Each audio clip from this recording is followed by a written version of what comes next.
Oi, gente. Bom, o que acontece? Eu vim gravar o Lidos de fevereiro, porém, entretanto, todavia, meu telefone não tá nas melhores condições, tipo, pra eu ser blogueira, né? Então, assim, eu vou tentar ser breve. E o que acontece? Eu li 6 livros em fevereiro, só que eu só vou falar de 4, porque 2 deles estão dentro daquela minha frente de leitura, do meu clube de leitura, e se você quer participar, eu vou deixar aqui linkado o vídeo onde eu falo sobre esse clube, mas basicamente a gente tem 13 livros para ler esse ano e os 13 livros eu já escolhi, tá? E a outra frente de leitura que é sobre livros de psicologia, autoajuda, essas coisas tudo. Então, 2 dos livros que eu li esse mês são dessa frente, então eu vou deixar pra falar deles quando eu for falar deles, né, num vídeo especificamente. Mas eu vou falar logo do livro que eu li e que eu fiquei mais tempo lendo esse mês e que eu mais gostei também, que foi a Ilíada. Eu nunca tinha lido nenhum clássico desses gregos, sabe? E a Ilíada foi meu primeiro livro desses. E o que ocorre? A Ilíada conta esse episódio na Guerra de Troia. Ele não conta a história, né, da Guerra de Troia, mas ele conta um episódio que durou de 4 a 6 semanas, mais ou menos, que foi a cólera de Aquiles. E o que foi a cólera de Aquiles? Aquiles foi humilhado pelo Agamenon, que o Agamenon era um cara assim que a língua era muito maior que a boca, não cabia na boca, sabe? O Agamenon humilha o Aquiles, ele toma o espólio do Aquiles e isso era desonrar o guerreiro, né? E nisso, o Aquiles se recusa a lutar, né?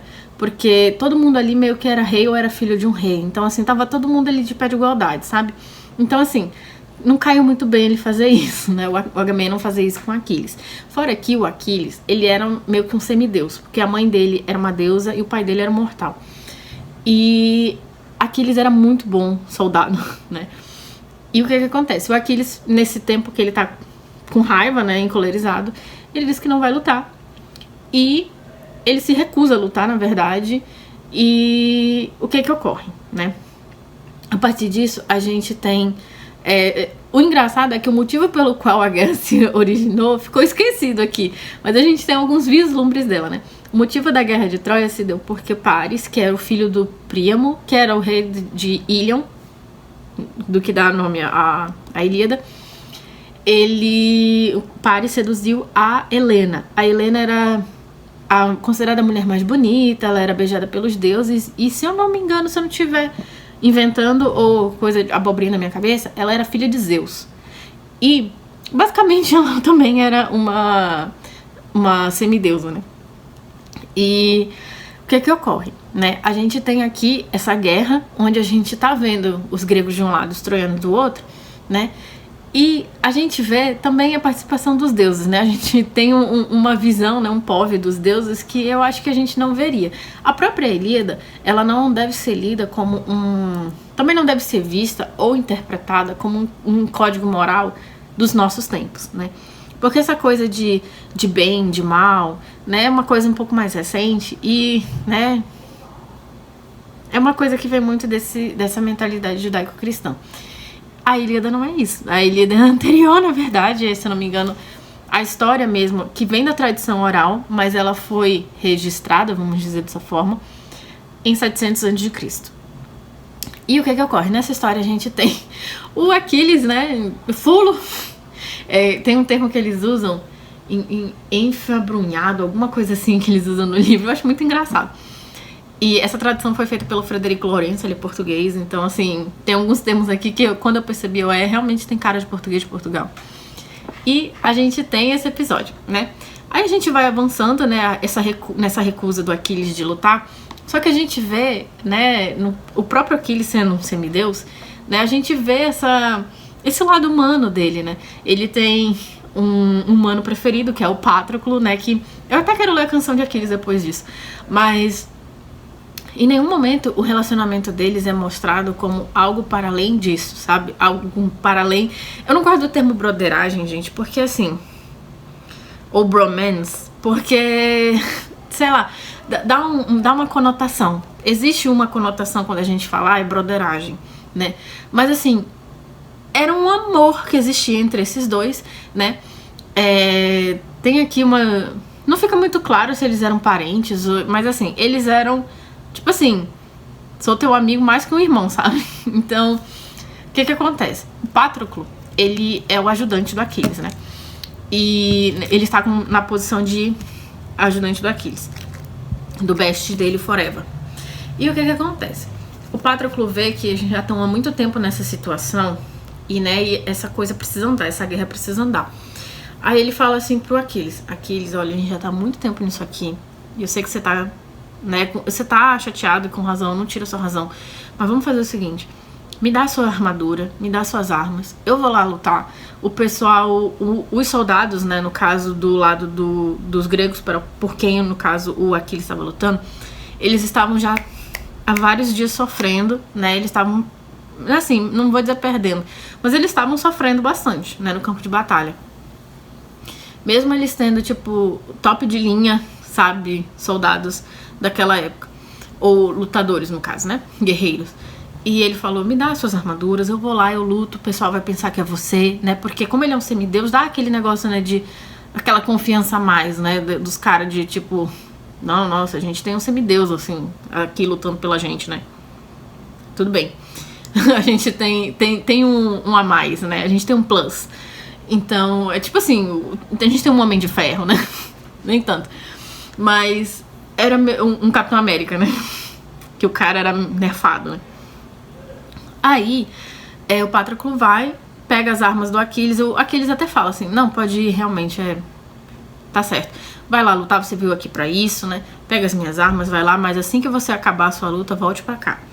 E nisso o que acontece, né? Aqui já começa o spoiler, tá, gente? Mas assim, é um spoiler de gente, pelo amor de Deus, né? Olha, essa história já tá é anterior até a Cristo. Então, assim,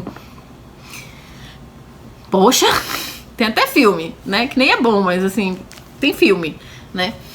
E o que acontece? O Patroclo vai, ele luta e ele acaba morrendo, infelizmente, né?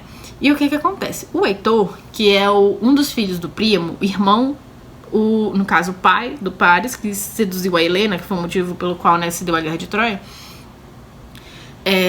O Príamo, ele tem esses dois filhos, tem mais que isso, mas tipo, esses dois são os principais, que é o Paris e o Heitor. Eu tava comentando de que eu acho engraçado que só os irmãos aqui, que tipo, de quem basicamente o problema é dessa pessoa, né, que estão lutando. No caso, o Agamenon tá lutando pelo Menelau, que era o corno, e o Heitor tá lutando pelo Paris, que foi, né, o Ricardão. Aí ai, meu Deus. Aí o Heitor, ele fica com o corpo do Patroclo, né, porque é ele que mata o Patroclo. E o que acontece? Ele começa a vilipendiar o corpo, né? Tipo, pra todo mundo ver. Então isso é desonrar também o guerreiro, né? Mesmo ele já estando morto, mesmo que ele não vá sentir, né, a desonra. Mas isso é uma desonra para o lado de quem ele tá lutando. Nisso, o Aquiles descobre, né, que o Patroclo morreu, ainda tá sendo, né, humilhado pelo Heitor. E o que acontece? Ai, meu Deus, vai cair a luz agora. Ah!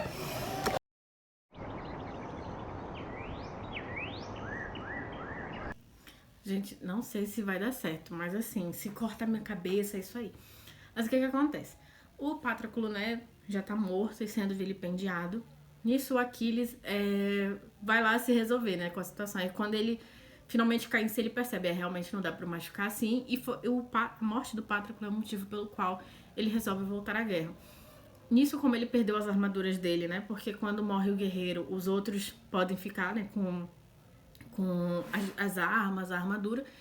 Ele pede ajuda da mãe dele, ajuda divina, né? Um deus ex machina nessa hora. E Hefesto produz uma nova armadura para Aquiles, né? Aí a mãe dele vai lá entregar e tal, beleza, e ele volta pra guerra. Nisso, o Aquiles está sanguinário, sai matando geral. E, né, ele termina logo com a situação com o Heitor. Aí ele faz o funeral do Patroclo, depois de muita luta, o pai do Heitor também consegue o corpo dele de volta, ele entrega o corpo do Heitor pro pai. E acabou a Ilíada. A Ilíada é uma história, assim, de certa forma curta, né? Mas tudo que a gente acompanha são esses sentimentos, né? Desse semideus, né? Que, tipo, metade Deus, metade homem. De que a gente, tipo assim, ele também sofre, sabe? Ele sofre a perda desse amigo. Gente, eu fiquei assim, nossa, o tanto que esse homem, que o Aquiles amou o Patroclo, sabe? Mesmo que eles tivessem alguma coisa ou não, eu ficaria assim, nunca foi amada. Nunca fui amada. depois disso, sabe? Então, eu adorei. Sério, eu fiquei impressionada, assim, com essa história. Eu nunca tinha lido, né, um grego, então eu fiquei, assim, deveras impressionada com isso tudo. Tá. O outro que eu li foi O Sonho de um Homem Ridículo, do Dostoiévski. E o que que acontece? Ai, meu Deus, foi o meu primeiro Dostoiévski desse ano, né? Então, em julho, a gente vai ter leitura coletiva dos Irmãos Karamazov em julho e agosto, tá? Então, mas eu vou divulgar mais e tal quando chegar mais perto, então é isso, se juntem à leitura coletiva dos Irmãos Karamazov. Mas no Sonho de um Homem Ridículo, a gente tem esse homem que basicamente, assim, eu não gosto de dizer, ele era um niilista, né? Mas entenda como. E o que acontece? Ele tá completamente assim, sabe, sem esperança de nada e tal, né? À toa que ele planeja dar cabo da própria vida, né? E um dos motivos pelos quais, sabe, ele já tava meio que com o pé na cova, e ele fica assim, rapaz, eu acho que é a melhor decisão mesmo que eu tenho a fazer, é que passa uma criança e pede ajuda dele, essa criança está chorando, tipo assim, sabe, meu mundo caiu e parece que é a mãe da criança que precisa de ajuda, e ele se recusa a ajudar aquela criança, e ele percebe, nossa, se eu não quero ajudar uma criança, o que sou eu, né, eu sou um monstro. Então, ele vai pra casa já com o intuito de dar cabo da própria vida. Nisso, ele não consegue, né? Ele não vai até o fim e ele acaba dormindo. Nisso que ele acaba dormindo, ele sonha que ele vai dar cabo da própria vida e ele começa a ter um pesadelo, vamos dizer assim, não é bem um sonho, né? Mas ele começa falando que ele é um homem ridículo e tal, que não sei o que desde sempre souberam que ele era um homem ridículo, por isso do título. Mas nesse sonho, ele começa a vislumbrar uma sociedade, basicamente, né, do que viria a ser muitos anos na frente, né, com a União Soviética, né, com uma sociedade que é livre, né, livre das explorações, livre desse sentimento ruim, né, de uma existência fadada, né, a você servir, né, contra sua vontade, obviamente, ser escravizado, no caso do Dostoiévski, que viveu a época do Império. Então, assim, era uma sociedade liberta disso tudo, né? E ele começa a viver nessa sociedade e ele começa, de alguma forma, até essa noção de esperança, né? Só que, enquanto ele tá nesse sonho, ele sente que ele estava contaminando essa sociedade com a presença dele, né? Falando que na dele as pessoas morrem de fome, de sede, de inanição, vivem na pobreza, essas coisas tudo. Aí a sociedade começa a ser corrompida pelo que ele traz, né, para essa sociedade. E depois ele acorda desse sonho já completamente mudado e comprometido, de alguma forma, a tornar o mundo o lugar que ele viu no sonho. Mas de fazer alguma mudança positiva, trazer uma mudança positiva para se aproximar daquilo que ele viu no sonho, né? E é basicamente isso. O sonho de um homem ridículo, né? Então, não acho de todo ridículo, mas é uma coisa assim que não é fácil. Não é uma solução única que vai fazer a revolução acontecer, né? Então, é basicamente isso. O outro livro que eu li foi Sobre Lidar Consigo Mesmo, do Schopenhauer. E depois eu descobri umas coisas que o Schopenhauer é meio complicadas, né, pessoalmente. Só que assim, quando é de filósofo, a gente... Sabe aquele negócio de dizer separar o autor da obra? Eu não tenho isso com ninguém. Filósofo ou não filósofo, eu não tenho. E, só que quem estuda, né, filosofia fala que é meio complicado esse negócio de você estudar o cara, né? E você tem que fazer um pouco disso, né? De separar o autor da obra. No caso do Schopenhauer, basicamente, se for resumir o livro, fique sozinho que você vai se arranjar. Ai, meu Deus, não queria dizer assim. Mas ele fala muito sobre o quanto que a solidão é pedagógica, né? Você ficar consigo mesmo, você aprender a lidar com a sua própria solidão e com a sua própria presença é, de alguma forma, pedagógico. Porque isso vai te ensinar a você não depender um pouco, assim, dos outros, ou então, tipo assim, viver para uma sociedade que, de alguma forma, valoriza esse tipo de performance social, sabe? Ele não disse igual eu estou falando, mas é como eu interpretei o texto. E vamos pro próximo. O próximo livro que eu li foi o A Polícia da Memória. Eu não sei pra qual lado tá, mas vai ficar a capa aí pro lado que der pra eu colocar, que é da Yoko Ogawa. Nunca mais vou ler nada da Yoko Ogawa, foi meu primeiro e foi meu último. E porque assim, gente, é ruim? Não. Mas, assim, sabe quando você é adolescente, você lê uma distopia pela primeira vez e você fica, ai meu Deus, não sei o que, esses sistemas totalitários têm que acabar, têm que cair e tal, não sei o que. Aí você lê o 1984 e você acha que você vai mudar o mundo? Não. Então, assim, é um livro que é um pouco distópico, tem um pouco desse quê de distopia, mas, assim, não tem base em nada, sabe? É uma distopia que é meio esquisita, sabe? Então, é um governo que, de alguma forma, tem poder para acessar a sua memória. E no sentido de que as pessoas vão esquecendo as coisas, né? Esquecendo tudo aquilo que a polícia da memória, né? Como diz o título, acha de alguma forma relevante que eles esqueçam, que a população esqueça. Só que assim, um dia você acorda e você esqueceu o que é um telefone. E nunca mais ninguém vai usar um telefone, entendeu? Então, e é assim. Você acorda e simplesmente você esqueceu dos telefones. Automaticamente virou uma chavinha na cabeça de todo mundo, sabe Deus como, né? Que todo mundo vai parar de usar telefone. O colapso que ia ser. E, assim, o colapso, mas nossa, que seria tão... Gente, nada contra. Mas, assim, vocês já pensaram na hipótese de algum dia acabar essas redes aí sociais? Como é que seria? Nossa, eu sou tão a favor do Xandão acabar com o X, tirar o X do Brasil.